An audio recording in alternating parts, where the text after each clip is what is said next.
Hello, and welcome back. In this video, we will be discussing the recent announcement of Funimation finally officially closing down, shutting down, ceasing to exist practically, and the big issue of digital ownership and whether you actually own something or not. Now, as I mentioned here, if you paid attention the last few days, you will have seen the announcement that Crunchyroll is indeed basically going to cease to exist on April 2nd. Everything will be sunset, and anything that is not moved over to Crunchyroll by then is likely just going to just not be after the fact. Now, many have made videos regarding this news, of course, and talked about pricing of subscriptions and potential issues in terms of transferring accounts and all these other things. But the one specific thing I want to hit hard on in this short video is the digital copies that you were able to buy on Funimation and what is happening with that, and the broader scope regarding digital ownership and how much you actually own, if anything, when you buy things like that. In this specific excerpt from the Funimation help page regarding the merger and official shutting down of the company, it has a section about what happens to my digital copies. Now, these were basically DVD or Blu-ray digital copies that you could buy on Funimation. You didn't get any physical copies, you just got the digital rights to view it whenever you were on the site, even if you did not have a subscription. But these things will not be transferring over to Crunchyroll, hence why a lot of people are upset. It states, "We understand that you may have concerns about your digital copies from Funimation." You don't say. "These digital copies available on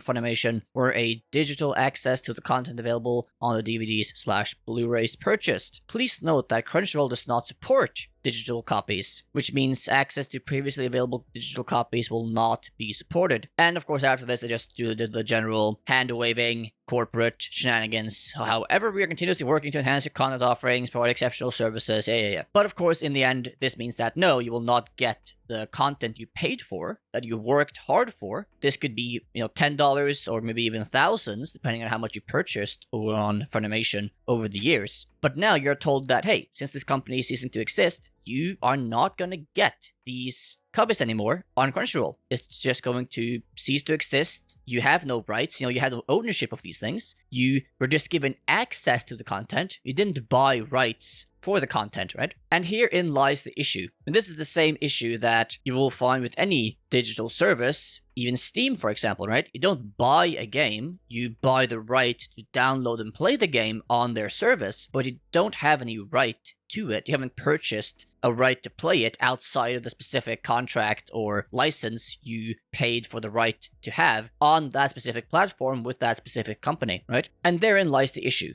I have for years said, and many others have also, of course, said the same thing, that if you don't get a physical copy or the right to, let's say, download a local copy, you don't own it. Like, digital online-only copies are not something you own. You don't have access to the file, you don't have access to the specific thing you purchased, you just have access to the platform that promises you the right to watch or enjoy the content you paid for as long as they exist, or as long as you uphold the license agreement, whatever it may be. But as you've seen here, and of course in other cases as well, but as you specifically see here with Funimation, for example, these copies are just going to be gone. If you spent hundreds of thousands of dollars on this service over the years, you now lose all that value. You lose everything. And I heavily doubt you will ever be able to get that access back, no matter what you may try. And therein lies the issue, again, with digital copies. Now, of course, in the good old days, you would buy something, and you would get it on DVD, Blu-ray, whatever, but you would have a physical copy, meaning no one could take it away from you.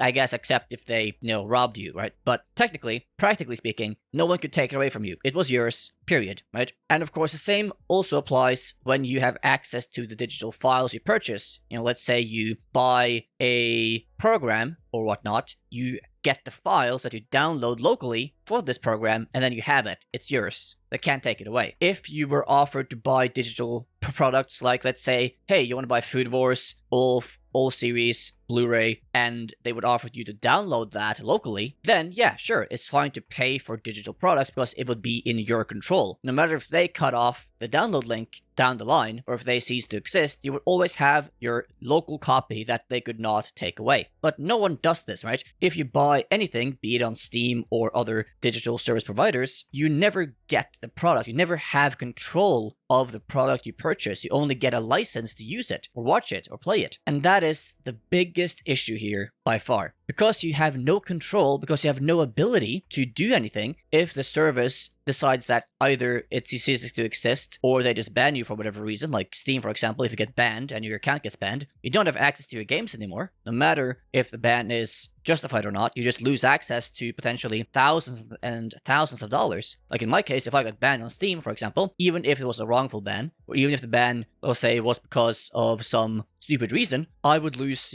tens of thousands of dollars worth of games that I've bought over the years. And I have always thought that is absolutely ridiculous, right? And it is stupid, but it is the modern world we live in when it comes to digital goods. Of course, I feel with people that have spent hundreds, if not thousands of dollars over the years on Funimation for these digital copies and now are losing everything, most likely. But it should also be a lesson to those people and others that, hey, do not ever pay for digital copies. Like, if you want, yeah, sure, pay for a subscription. Watch something online when you want to, when you can. As long as you have this subscription, that's fine. But never be under the illusion that just because you quote-unquote bought something, because you bought a series, bought a movie, bought a game, and you don't have access to it locally or physically, that it is actually yours. Make no mistake, it is not. And this, of course, also brings me somewhat into the debate of piracy. Now, I'm not going to officially, of course, endorse piracy. If you support it or not support it, it is what it is. But when things like this happen, like in my opinion, morally, if not legally, but at least morally, in this case, I feel it is totally justified if someone, let's say, bought, Dragon Ball Z, some movies or something on Funimation, and now they lose their access to it. I would feel very morally justified to pirate a copy of that, to have it on my computer. Because I would then feel like, hey, I paid for this, like I should own this, like I bought this, so I should have the right to have it on my computer as well. Of course, that is not advice.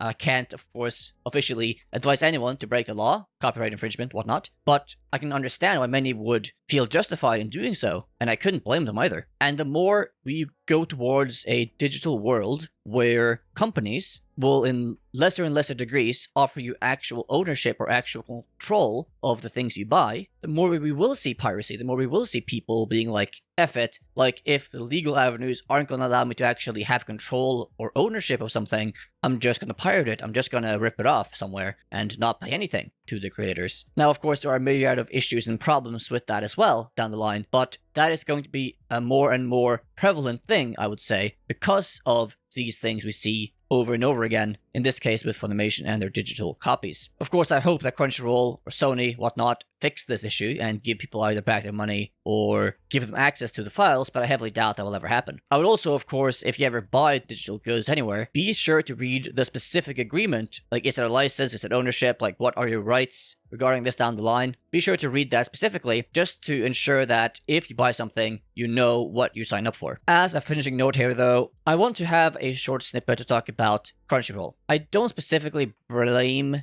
Crunchyroll here. Like, I don't think Crunchyroll has the responsibility to move these digital copies over for viewership on Crunchyroll, because Crunchyroll has never been a company that offers that service like Funimation did. And Crunchyroll has just the past years been merged with Funimation, and they should not be held liable or be held responsible for merging systems onto their own service that did not exist there before. And they are not liable for the agreements that Funimation made with the users of their platform back in the day regarding these digital copies. Of course, you can say that, yeah, it isn't fair, it isn't proper, it's not, let's say, justified. But even if you don't feel it's fair, even if you don't feel that it's a good thing or a moral thing, I don't think that Crunchyroll should be held liable or Crunchyroll should get a lot of criticism regarding this, because it isn't their responsibility, strictly. Like, it's Funimation's responsibility, sure, that they should do something about this, should have done something about this a while ago when this merger was officially announced and Sony bought up these companies. But I don't think you should be throwing hate at Crunchyroll for not adhering to these things or not doing a lot of work to enable these things, even though it would be nice and kind of them to do so, you shouldn't yell at them and scream at them for being douchebags or corporatists, elitists, whatever, when this is a Funimation-specific issue, I would say, that they should not be held strictly liable for. Anyhow, though, what do you think of this whole issue on the subject of piracy, digital copies, what you own, what you don't own, and whatever else regarding the Funimation and Crunchyroll official merger? Leave all those comments down below, and of course I hope you enjoyed this video,